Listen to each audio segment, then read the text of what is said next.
ప్రతి చర్యకి ప్రతిచర్య తప్పనిసరిగా ఉంటుంది. అది ఖచ్చితంగా మరి ఏదో తాళాలు వేసుకుని పారిపోయారంట, డెఫినెట్గా వాళ్ళు దొరుకుతారు.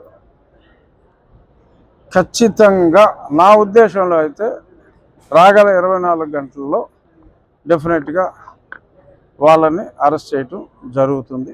కోసం యాక్ట్ అని కాదు, బట్ డెఫినెట్గా మాట్లాడినట్టు మరి తీవ్రమైన చర్యలు తీసుకోవాలి. సుప్రీంకోర్టు కూడా ఇటువంటి సందర్భాల్లో మీరు 7 సంవత్సరాల లోపు శిక్షలు అయితే బెయిల్ ఇవ్వచ్చు అని అన్నప్పటికీ కూడా ఇటువంటి ఒక సమాజాన్ని ప్రభావితం చేసి సమాజం మధ్యన ఈ చిచ్చు పెట్టే ఇటువంటి వ్యాఖ్యల్ని